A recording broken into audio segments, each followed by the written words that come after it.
भगवान है तो क्या शैतान है? बिल्कुल है, संसार का नियम है, शैतान भी है भगवान भी है, लेकिन बलवान कौन है वो समय बताता है।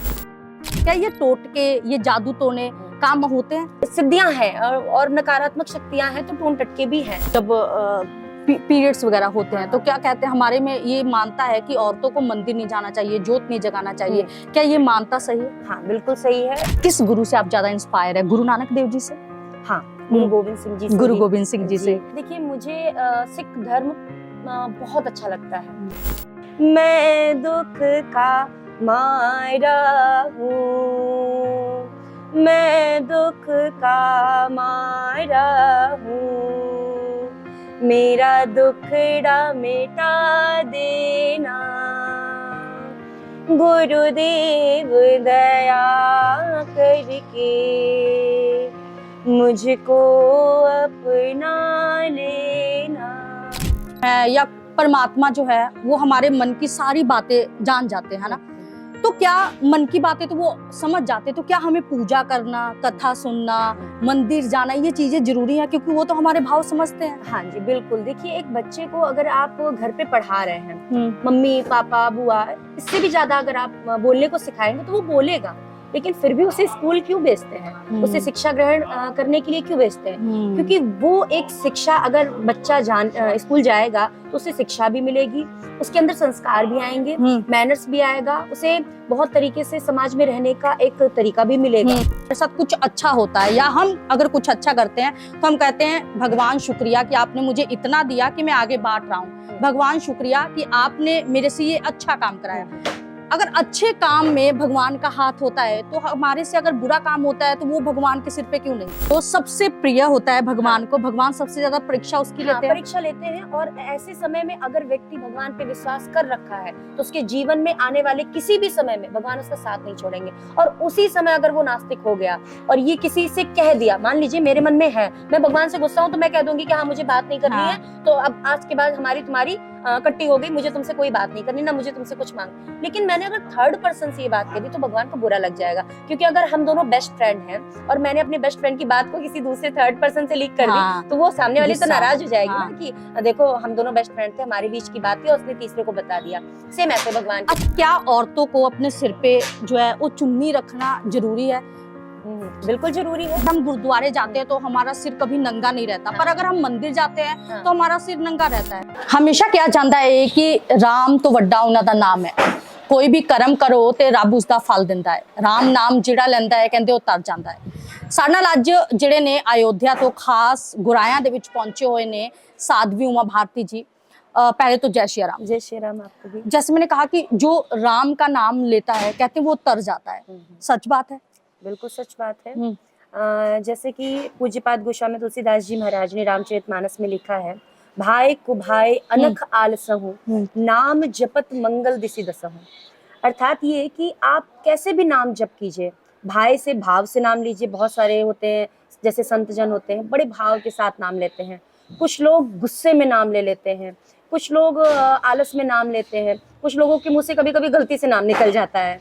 तो ऐसी स्थिति में भी अगर आप भगवान का नाम जप कर रहे हैं तो भी वह मंगल ही प्रदान करेगा। अब जैसे कि अग्नि है, अगर आपने गलती से भी उसमें हाथ डाल दिया तो जलना आपको ही है, चाहे प्यार से हाथ उसमें आप डालिए और चाहे गलती से, तो जलना तो है, उसका फल तो आपको मिलेगा। ऐसे ही भगवान का राम नाम है और ये सबसे सरल नाम है, इसीलिए कहते हैं कि राम से बड़ा कोई नाम है ही नहीं।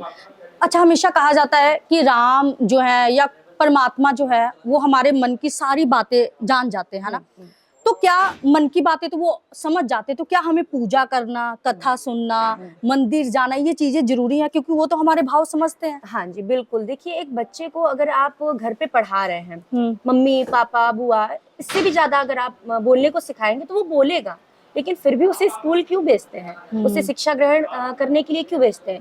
क्योंकि वो एक शिक्षा, अगर बच्चा स्कूल जाएगा तो उसे शिक्षा भी मिलेगी, उसके अंदर संस्कार भी आएंगे, मैनर्स भी आएगा, उसे बहुत तरीके से समाज में रहने का एक तरीका भी मिलेगा। तो ये जो भगवान का राम नाम है, इस राम नाम का प्रचार संतों ने किया, लेकिन कैसे किया? भगवान की कथा को कह करके, और उसी कथा के मध्य में पूजा कैसी करनी चाहिए, हम थोड़ा थोड़ा अगर प्रयास करते हैं तो ही जाकर के हम भगवान को प्राप्त कर सकते हैं। अब आप किसी बच्चे से कहिए कि नहीं देखो तुम्हें भगवान को प्राप्त करना है और ध्रुव जैसा बनना है, जब तक आप उसे पूजा नहीं सिखाएंगे, जब तक आप उसे मंदिर नहीं भेजेंगे, तब तक तो वो ध्रुव नहीं बनने वाला है, वो प्रहलाद नहीं बनने वाला। थोड़ी थोड़ी चीजें आपको करनी पड़ेंगी, और जब तक आप थोड़ी थोड़ी चीजें, ये जो पूजा पाठ है, भजन है, नाम संकीर्तन है, ये समस्त हमें भगवान की ओर थोड़ा थोड़ा लेकर के आगे चलती है। अगर हम पूजा में मन नहीं लगा रहे हैं, या हमारा पूजा करने में मन नहीं लग रहा है, तो किसी कीमत में भगवान का नाम जप करने में मन नहीं लगेगा। अच्छा, अगर हम हमारे साथ अगर हम अच्छा कर्म करते हैं, या हमारे साथ कुछ अच्छा होता है, या हम अगर कुछ अच्छा करते हैं, तो हम कहते हैं भगवान शुक्रिया कि आपने मुझे इतना दिया कि मैं आगे बांट रहा हूँ, भगवान शुक्रिया कि आपने मेरे से ये अच्छा काम कराया। अगर अच्छे काम में भगवान का हाथ होता है, तो हमारे से अगर बुरा काम होता है, तो वो भगवान के सिर पे क्यों नहीं? देखिए, हम कहते हैं, जैसा कि आपने सुना होगा या आपने कभी अनुभव किया होगा, कहते हैं ना कि सभी व्यक्तियों के पास दो मन होते हैं, अच्छे और बुरे। अगर आपके जीवन में कभी आप कोई बुरा काम करने जा रहे हैं, एक बार हल्की सी मन से आवाज जरूर आएगी एक साइड से कि भाई मत करो। चोरी करने जाने से पहले बच्चा भी सोचता है करें या ना करें, तो वो जो न करे होता है ना, नहीं का जो शब्द होता है, वो भगवान के द्वारा किया जाता है, भेजा जाता है। अब जैसे कि भगवान तो हमारे मन में ही है, तो मैं भगवान का भजन करने की क्या आवश्यकता, मंदिर जाने की क्या आवश्यकता। तो ये दोनों ही बातें अलग हैं, और इसी से आप समझ सकते हैं कि जो चीजें हम अगर मंदिर जा रहे हैं, तो वो भगवान की प्रेरणा है। अगर हम आप कर रहे हैं, तो क्या वो भगवान की प्रेरणा नहीं है? बिल्कुल नहीं है, क्योंकि भगवान ने कभी भी आपको गलत चीजें दे करके नहीं भेजी। एक बालक के अंदर जो चतुराई आती है, वो उसके माता पिता, उसके समाज में सिखाई जाती है, ना कि उस बालक। इसीलिए तो कहते हैं ना, बालक मन के सच्चे, क्योंकि भगवान ने उसे केवल सद्गुण ही दे करके भेजे हैं, अवगुण तो उसे संसार वालों ने दे दिए। अच्छा, मैं ना बहुत सारी औरतों को देखती हूँ, वो घर में उनके घुटने दुखते होंगे, घर में उनको बहुत सारी बीमारियां होंगी। अगर बहू कह दे कि ये काम करना है, तो मुझे जी बहुत परेशानी है, बेटी कह दे बड़ी परेशानी है, पर वो मंदिर में जाके पोछा भी लगाएंगी, मंदिर में जाके सेवा भी करेंगी, मंदिर में जाके सारे दुख उनके दूर हो जाते हैं। क्या ये चीजें भगवान करवाते हैं, या इंसान जो है वो खुद की मर्जी से करता है? देखिए, इसमें भी कारण यही है कि एक स्त्री जब वो 13 से 14 साल की होती है, तो उसकी माँ कहना शुरू कर देती है कि कुछ तो बना लो, कुछ तो कर लो, नहीं तो ससुराल में जाके नाक कटाओगी तुम मेरी। वो 14 साल की लड़की से कहती है कि तुम खाना बनाना शुरू करो, किचन में जाना शुरू करो। और 14 साल की लड़की 80 साल की उम्र तक केवल किचन में ही अपने जीवन को व्यतीत कर देती है। फिर उसके बाद जब उसे कभी बुढ़ापे में अगर मौका मिलता है भगवान का भजन करने का, या मंदिर में झाड़ू पोछा लगाने का, तो वो औरत सोचती है अरे थोड़ी दर्द की तो बात है, अभी उसको नाचना होगा तो उसके घुटने नहीं दुखेंगे। हाँ, नहीं दुखेंगे। अगर दर्द होगा तो भी भूल जाएगी, क्योंकि बालक की शादी है, बच्चे का पोते का मुंडन है। तो ऐसे ही जब वो कुछ अच्छा करती है, तो वो भगवान के लिए करती है, और उस समय वो चीजों को भूल जाती है। और अगर वो कर रही है, भजन पूजन कर रही है, तो ये उसकी सद्बुद्धि है, ये उसके कर्म है, ये उसके संस्कार है कि वो भगवान की ओर थोड़ा आगे बढ़ रही है। एक समय आता है जब आप ना अपने आप को नास्तिक मानते हो। अगर मैं अपनी बात करूं, मैं एक समय था, मैं अपने आप को नास्तिक मानती थी। मुझे लगता था कि भगवान, मैं सिर्फ भाव अंदर रखूं, मैं भगवान मेरी खुद से सुन लेंगे। पर एक समय ऐसे आया कि मैं मंदिर भी जाती हूँ, मैं कथा भी सुनती हूँ, मैं ज्योत भी जगाती हूँ, मैं सब कुछ करती हूँ। अचानक से हम भगवान से अगर जुड़े, तो वो क्या चीजें होंगी? देखिए, नेगेटिविटी और पॉजिटिविटी, ये दोनों हमारे जीवन में बराबर हिस्सेदारी उसकी है, ठीक है। लेकिन अब हमारे ऊपर वो डिपेंड करता है कि हम ज्यादा निगेटिविटी को ध्यान दे रहे हैं या पॉजिटिविटी को ध्यान दे रहे हैं। जीवन में नास्तिकता सभी के एक बार आती है कि व्यक्ति कहता है हम भगवान को नहीं मानते, मुझे भगवान पे भरोसा नहीं, क्योंकि मैंने उनसे वो कहा था और उन्होंने वो पूरा नहीं किया। वो चीज कब आती है? जब आप भगवान को बहुत ज्यादा मानने लगते हैं, पहले से आप मान रहे होते हैं। तो जैसे कि एक शिक्षिका क्लास में अगर कोई बच्चा बहुत ज्यादा पढ़ने में तेज है, तो टीचर उससे ज्यादा थोड़ा सा प्रेशर देके कहेगी कि बच्चा थोड़ा सा तैयारी करके आना, और तुम्हें कल अच्छे से परीक्षा देनी है। मैं चाहती हूँ जैसे हर बार की तरह फर्स्ट आती हो तुम, ऐसे इस बार भी तुम फर्स्ट आना। तो उस समय अब टीचर अगर बालक को कहे कि थोड़ा सा पढ़ लेना ज्यादा, या मैं चाहती हूँ, तुमसे उम्मीद करती हूँ कि तुम फर्स्ट आओ, तो ये कोई गलत बात तो नहीं है। अब बच्चा कहे कि नहीं, टीचर तो केवल मेरी ही परीक्षा लेते, वो तो मेरे ही पीछे पड़ी हुई है। सेम ऐसी चीज हमारे जीवन में होती है। मतलब आप ये कह रहे हो कि जो सबसे प्रिय होता है भगवान को, भगवान सबसे ज्यादा परीक्षा उसकी लेते हैं। परीक्षा लेते हैं। और ऐसे समय में अगर व्यक्ति भगवान पे विश्वास कर रखा है, तो उसके जीवन में आने वाले किसी भी समय में भगवान उसका साथ नहीं छोड़ेंगे। और उसी समय अगर वो नास्तिक हो गया और ये किसी से कह दिया, मान लीजिए मेरे मन में है, मैं भगवान से गुस्सा हूं, तो मैं कह दूंगी कि हाँ मुझे बात नहीं करनी है, तो अब आज के बाद हमारी तुम्हारी कट्टी हो गई, मुझे तुमसे कोई बात नहीं करनी, ना मुझे तुमसे कुछ मांग। लेकिन मैंने अगर थर्ड पर्सन से ये बात कह दी तो भगवान को बुरा लग जाएगा, क्योंकि अगर हम दोनों बेस्ट फ्रेंड हैं और मैंने अपने बेस्ट फ्रेंड की बात को किसी दूसरे थर्ड पर्सन से लीक कर दी, तो वो सामने वाली तो नाराज हो जाएगी ना कि देखो हम दोनों बेस्ट फ्रेंड थे, हमारे बीच की बात थी और उसने तीसरे को बता दिया। सेम ऐसे भगवान के साथ है। हिंदू धर्म में जैसे मैं कहीं कल कथा सुन रही थी, उन्होंने ना महाराज जी से सवाल पूछा, वो बोल रहे हैं कि क्या औरतों को अपने सिर पे जो है वो चुन्नी रखना जरूरी है? बिल्कुल जरूरी है। देखिए चाहे स्त्री हो चाहे पुरुष हो, आप अयोध्या जी आइए या किसी भी मंदिर में आप जाइए, आप यहाँ पे भी मंदिर में दर्शन करेंगे तो जब पुजारी जी आरती कर रहे होते हैं तो उनके माथे पर, उनके सिर पर चुनरी होती है या कपड़ा होता है, कोई ऐसा कपड़ा बांध लेते हैं। तो ये जो चुनरी रखने का, यहाँ तो पंजाब में तो बहुत ज्यादा है कि सर ढक कर के गुरुद्वारे जाना है, बिना सर ढके नहीं जाना चाहिए, जाते ही नहीं है। एक नियम बना लीजिए, आप कहिए। कुछ लोग, अगर ये नियम ना बना होता तो हो सकता है कुछ लोग ना भी मानते, कहते हैं अरे कोई बात नहीं, सच्चा मन होना चाहिए, बाकी मैं वही कह रही हूँ ना कि हम अगर हम गुरुद्वारे जाते हैं तो हमारा सिर कभी नंगा नहीं रहता, पर अगर हम मंदिर जाते हैं तो हमारा सिर नंगा रहता है। नहीं देखिए, अब यहाँ पे बात ये हो गई ना कि माताओं ने ये मतलब माताओं के बीच में ये बात हो गई कि जिसकी शादी हो गई उसका सिर खुला नहीं रहना चाहिए, उसका ढका रहना चाहिए मंदिर। इसलिए माताएं जब साड़ी पहन के या चुनरी सूट पहन के जाती है तो चुनरी सर पे डाल लेती हैं। लेकिन ये सभी लड़कियों के साथ होता है। अगर आप किसी लड़के को भी, अगर वो 8 साल का हो गया है, 8 साल से लेकर के 80 साल तक के या जीवन पर्यंत, आपको बिना सर ढके सर पर मंदिर नहीं जाना चाहिए, आपको कथा नहीं सुननी चाहिए, क्योंकि सर जो हमारा होता है, यहीं से हमारी समस्त प्रकार की जो क्रियाएं होती है, आप ध्यान लगाते हैं तो आप शरीर के किसी और अंग में ध्यान नहीं लगाते, आप मस्तिष्क पे ध्यान लगाते हैं। और ये जो मस्तिष्क हमारा, ये ध्यान का केंद्र है और ये हमेशा ढका होना चाहिए, क्योंकि चाहे वो पॉजिटिविटी हो चाहे वो निगेटिविटी हो, वो माथे से ही जाती है, क्योंकि हमारी आंखें जो होती है ना, वो बहुत चीजें कवर करती हैं। भगवान है तो क्या शैतान है? हाँ बिल्कुल है। भाई संसार ब्रह्मा जी ने बनाया है, तो जब अगर आपको रोटी बनानी होगी तो आप पानी डालेंगी तभी तो आटा वो सान करके फिर रोटी बनेगी। तो जब ब्रह्मा जी ने संसार का निर्माण किया तो अच्छा और बुरा दोनों को रख के किया। आप पूरे संसार की बात करो या चाहे आप एक परिवार की बात करो, आपके परिवार में भी कोई ऐसी उल्टी बुद्धि का होगा जो कुछ गलत ही सोचेगा। आप कुछ भी अच्छा कहो वो गलत सोच लेगा। बिल्कुल। तो ये संसार का नियम है। शैतान भी है, भगवान भी है, लेकिन बलवान कौन है वो समय बताता है, हमारे कर्म कैसे है। अगर हमने शैतान को पूजा है तो भगवान से ज्यादा शैतान मुझे फल देगा। अगर मैंने भगवान को पूजा है तो शैतान मेरे बगल में खड़ा हो जाए आकर के, हम शमशान में 12 बजे रात में बैठ जाए, फिर भी शैतान मुझे टच नहीं कर सकता है। अच्छा, जो हिंदू धर्म है, जो सनातन धर्म है, इसमें जैसे मैंने पूछा कि भगवान है तो शैतान है, पूछने का मकसद यही था कि बहुत सारे लोग जो सनातन धर्म में हैं वो टोटके पे विश्वास रखते हैं, जादू टोने पे विश्वास रखते हैं। क्या ये टोटके, ये जादू टोने काम होते हैं? बिल्कुल होते हैं। हमारे यहाँ अष्ट सिद्धि है। आपने देखा होगा कि बहुत सारे जो संत होते हैं कभी कभी कुछ करते हैं, ऐसे हाथ में करते हैं और प्रसाद आपको दे देते हैं, या बहुत सारे चमत्कार आपने देखे होंगे।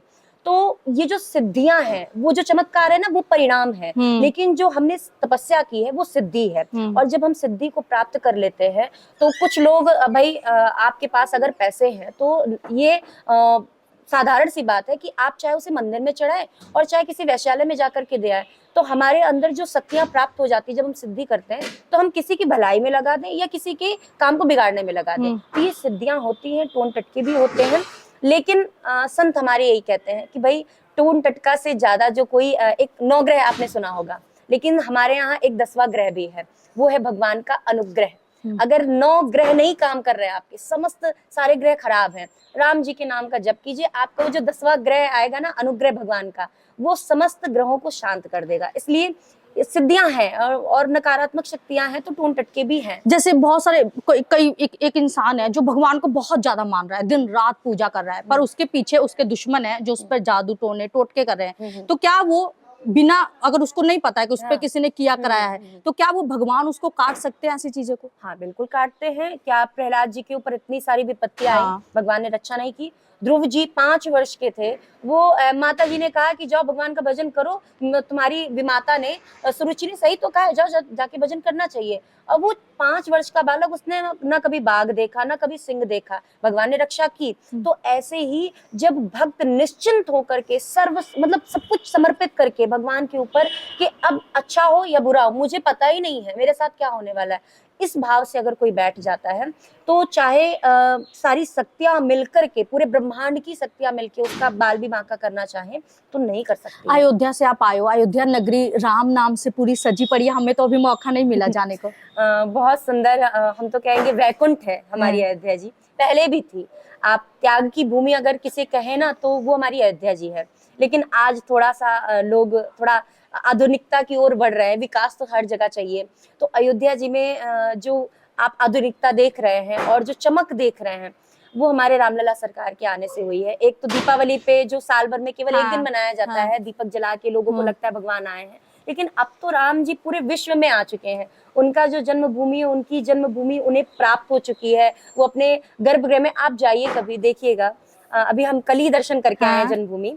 तो रामलला सरकार इतनी प्रसन्न मुद्रा में, इतने मतलब खुश है ना कि एक लगता है कि 5 वर्ष का बालक सचमुच में खड़े होकर के अपने लिए मतलब बहुत खुश हो गया कि वाह मुझे इतना बड़ा मकान मिल गया है। ऐसे भगवान मतलब हमारे राम जी खड़े, और बहुत सबको इतने भाव से देख रहे हैं ना। एक बालक को अगर कोई देखने के लिए आए हजारों की संख्या, लाखों की संख्या में, तो वो बालक सभी को देखेगा, अरे सब मुझे देख रहे हैं, मुझे देख रहे हैं। वैसे राम जी सबको देख रहे हैं, हम राम जी को देख रहे हैं, राम जी हम सबको देख रहे हैं। पंजाब की धरती पे आए हो, पंजाब के बारे में या सिखों के बारे में चीजें मैंने देखा आप बात कर रहे थे, क्या चीजें यहाँ पे आपको अच्छी लगती हैं? देखिए मुझे सिख धर्म बहुत अच्छा लगता है। हमारे यहाँ कहते हैं कि भगवान को प्राप्त करना है तो गुरु की शरणागति चाहिए। अगर गुरु की कृपा नहीं है तो आप चाहे कितना भी त्याग, जप, तप, नियम, धर्म सब कुछ कर लो, भगवान नहीं मिलने वाले वो, क्योंकि आपको आधा फल मिलता है। लेकिन जब आप गुरु की शरण में चले जाते हो, गुरु के वचनों पे विश्वास कर लेते हो, तो भगवान कहीं दूर नहीं रह जाते हैं। शबरी जी ने मतंग जी के, अपने गुरुदेव भगवान के नाम के सहारे अपने आश्रम पर बैठ करके भगवान का बस नाम जप किया। उन्हें नहीं पता था भगवान कब आएंगे, वो बुढ़ापे में आएंगे या हो सकता है इस जन्म में ना भी मिले, मुझे अगले जन्म में मिले। वो उनका ये उद्देश्य नहीं था कि कब मिलेंगे, लेकिन मिलेंगे, ये विश्वास था। और भगवान समस्त ऋषि मुनियों को, संतों को छोड़ करके सबसे पहले सभी जी के आश्रम पे गए। तो ये भगवान का जो नाम है, भगवान की जो महिमा है, ये बहुत ही ज्यादा है। और भगवान के नाम से अगर आप कोई कार्य कर रहे हैं तो उसका अलग ही परिणाम होता है, और भगवान के नाम पर विश्वास होना चाहिए। कुछ सुनाइए जरूर, मैं चाहूंगी कि 2 लाइनें जो प्रसन्न करे हमारे हमको भी। जी जी। वैसे तो मुझे गुरुदेव भगवान का, आपने भी नाम लिया सिखों के बारे में, तो जो किस गुरु से आप ज्यादा इंस्पायर है? गुरु नानक देव जी से? हाँ, गुरु गोविंद सिंह जी से, गुरु गोविंद सिंह जी से। और जितने भी हमारे गुरु सिख धर्म में जितने भी गुरु हैं, हम सभी से इंस्पायर हैं, क्योंकि वे सभी हमें भगवान की ओर ले जाने के लिए बोल रहे हैं। भले वो निर्गुण निराकार का ध्यान कर रहे हैं, जिनका कोई रूप नहीं है, बस वो भगवान के नाम जप में भगवान पे विश्वास करने के लिए कह रहे हैं, कोई दिक्कत नहीं है। हम राम जी के रूप का ध्यान कर रहे हैं, उन्होंने निर्गुण निराकार का ध्यान बताया, कोई दिक्कत नहीं, लेकिन बताया तो उन्हीं परमात्मा का ही ध्यान। उनके वचन अच्छे। हाँ, उनके वचन अच्छे, उन्होंने जो भी कार्य किया, हिंदू धर्म के लिए हो, सनातन धर्म के लिए हो, भारत भूमि के लिए हो, उनका कार्य सदैव हमेशा स्मरण किया जाएगा। और सबसे पहले तो यहीं से भूमि मतलब नींव पड़ी थी सनातन धर्म की रक्षा करने के लिए। तो ऐसे जो सद्गुरुदेव भगवान की निष्ठा, उनके प्रति भक्ति, समर्पण भाव जो है वो सिखों से सीखने को मिलता है। इसलिए एक गुरुदेव भगवान का बड़ा प्रिय भजन है, हम वो सुनाना चाहेंगे। गुरुदेव दया करके मुझको अपना लेना, गुरुदेव दया करके मुझको अपना लेना, मैं शरण पड़ा तेरी, चरणों में जगह देना। और गुरुदेव भगवान से बस एक ही प्रार्थना सभी की रहती है, हमारी भी है। पापी हूँ या कपटी हूँ, जैसा भी हूँ तेरा हूँ। पापी हूँ या कपटी हूँ, जैसा भी हूँ तेरा हूँ। निज धाम बुलाना तुम, इस जग में अकेला हूँ। मैं दुख का मारा हूँ, मैं दुख का मारा हूँ, मेरा दुखड़ा मिटा देना, गुरुदेव दया करके मुझको अपना लेना। ये पहला भजन है मेरा, जब मैंने अपने गुरुदेव भगवान को सुनाया था। और वो इतनी मतलब प्रशंसा की, वो बहुत छोटे थे, हमको लगता है 12-13 साल के ही थे, और वो टूटी फूटी वाड़ी से पता नहीं कैसा मैंने गाया था, लेकिन मेरे गुरुदेव भगवान बहुत प्रसन्न हुए। तब से ही ये भजन मेरा मोस्ट फेवरेट भजन हो चुका है। जी बिल्कुल। सो हम खुद बहुत प्रसन्न हुए, आप पंजाब की धरती पे आए हैं, आपका बहुत बहुत शुक्रिया। और सिर्फ एक लास्ट चीज मैं पूछूंगी आपसे, कि मेरे साथी ने पहले भी पूछा आपसे कि योगी और मोदी जी को आप संत मानती हैं, कैसे? देखिए, कर्म प्रधान होते हैं। हम अच्छा कर्म कर रहे हैं तो हम देवता कहलाएंगे, हम बुरे कर्म कर रहे हैं तो हम राक्षस कहलाएंगे। तो हमारे कर्म से हमारा नाम पड़ता है। और इसीलिए रावण प्रकांड विद्वान था, ब्राह्मण भी था, चारों वेदों का ज्ञाता था, शंकर भगवान का इतना बड़ा शिष्य था जिसने सीधा कैलाश पर्वत ही उठा लिया। बोले गुरुदेव भगवान तो मेरे सर पे रहेंगे, इसलिए कैलाश पर्वत उठा लिया। तो फिर भी पूजनीय नहीं है, कोई नाम नहीं उसका लेता है, लेकिन राम जी का नाम सभी लेते हैं क्योंकि उनके कर्म प्रधान थे। और जो कर्म अच्छे किए करे हम उन्हें संत कहते हैं, क्योंकि एक संत होना और एक भीतर से संत हो जाना। और संत का अगर हम एक शब्द में अगर उसकी परिभाषा जाने तो वो है परोपकार। अगर कोई व्यक्ति परोपकार कर रहा है तो हम उसे डेफिनेटली संत कह सकते हैं, उसमें कोई शंका वाली बात नहीं है। तो उन्होंने वो कार्य किया, जन जन तक सनातन धर्म को जगाया, जन जन तक जो भी हमारे भारत की गतिविधियां थी और जो विकास था उन्होंने किया है। और ज्यादा हम कुछ नहीं बोलेंगे, हमारी दृष्टि में वो संत हैं और वो संत सदैव रहेंगे। अच्छा, एक ना हमारे सनातन धर्म में ये भी चीज बड़ी है कि क्या जब हम महामारी होती है, क्या औरतों को मंदिर जाना चाहिए? मतलब किस तरीके की महामारी? जैसे कि जब पीरियड्स वगैरह होते हैं तो क्या कहते हैं, हमारे में ये मानता है कि औरतों को मंदिर नहीं जाना चाहिए, जोत नहीं जगाना चाहिए, क्या ये मानता सही है? हाँ बिल्कुल सही है। एक स्त्री को ये जो इंद्र को ब्रह्म हत्या लगी थी, तो इंद्र ने अपनी ब्रह्म हत्या को बांट दिया था 4 जगह पे। तो उन 4 जगह पे इंद्र ने अपनी ब्रह्म हत्या को स्त्रियों को भी दिया था। लेकिन अब भाई स्त्रियां तो स्त्रियां हैं, बड़ी ममतामयी होती हैं, उन्होंने ले लिया। लेकिन इंद्र ने एक वरदान भी दिया, अगर आप मेरी ब्रह्म हत्या को ग्रहण करते हो तो मैं आपको वरदान देती हूँ कि आप इस संसार को बढ़ाने में आपका सबसे बड़ा सहयोग रहेगा। अगर इस संसार पे स्त्री चली गई, अगर स्त्री ने पुत्र को जन्म नहीं दिया तो ब्रह्मा जी चाहे कितने भी उपाय कर ले, संसार को आगे नहीं बढ़ा सकते। तो ये वरदान मिला था कि वो गर्भ धारण कर सकती है। और दूसरी बात कि 6 दिन तक कभी भी किसी भी स्त्री को मंदिर नहीं जाना चाहिए, किसी भी धर्म स्थान पे नहीं जाना चाहिए, कोई ऐसा कार्य नहीं करना चाहिए। हो सके तो 2 दिन तक किसी भी पुरुष को, अगर वो जनेऊधारी है, अगर उसने यज्ञोपवीत धारण कर रखा है तो उसे स्पर्श नहीं करना चाहिए। रसोई में नहीं जाना चाहिए 4 दिन तक, और 6 दिनों तक कोई भी धर्म कार्य नहीं करना चाहिए। क्योंकि हमने बहुत जगह सुना है, माताएं सोचती है कि नहीं 5वें दिन तो हम शुद्ध हो गए, 5वें दिन तो हम कुछ भी कर सकते हैं। बिल्कुल नहीं करना चाहिए। 6 दिन तक स्त्री किसी भी प्रकार से पवित्र हो ही नहीं सकती है। वो 7वें दिन पवित्र होगी और 7वें दिन ही मंदिर में जाके पूजा कर सकती है, उसको ये अधिकार है। 6 दिन तक ना तो उसे रसोई में जाना चाहिए, ना मंदिर में जाना चाहिए, ना संतों को प्रणाम करना चाहिए। ये तो मैंने सुना ये तो प्राकृतिक चीजें हैं। नहीं, प्राकृतिक कैसे है भाई? पहले तो नहीं थी ना, पहले नहीं थी बिल्कुल भी। आप शास्त्रों को पढ़िए, श्रीमद् भागवत महापुराण को पढ़िए। ये जो ब्रह्मा जी जब चिंतित हो गए कि मैं संसार को कैसे बढ़ाऊं, बहुत ज्यादा चिंता होने लगी, उन्होंने रुद्र को प्रकट कर दिया। और रुद्र भगवान तो अपनी जैसे सृष्टि करने लगे, भूत प्रेत, वो पकड़ पकड़ के सबको खाने लगे ब्रह्मा जी की सृष्टि।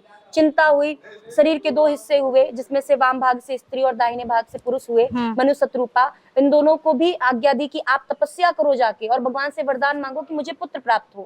तो तब तक भी ये ठीक था, मैथुन के माध्यम से सृष्टि आगे बढ़ी। लेकिन जब श्राप मिला तो एक वरदान भी मिला कि माताएं गर्भ को धारण करेंगी। तो ये प्राकृतिक भगवान ने नहीं दी है, ये श्राप है। ये जो आप देख रहे हैं माताएं रजस्वला धर्म में जाती हैं, ये श्राप है। तो आप इसे प्राकृतिक कैसे कह सकते हैं? ब्रह्म हत्या जो इंद्र को लगी थी, ब्रह्म हत्या से बड़ा इस संसार में कोई भी पाप है ही नहीं। इस ब्रह्म हत्या से कोई मुक्ति प्राप्त करने का कोई उपाय नहीं है। इसीलिए तो इंद्र ने ब्रह्म हत्या से छुटकारा पाने के लिए 4 स्थान पे अपने ब्रह्म हत्या को बांट दिया।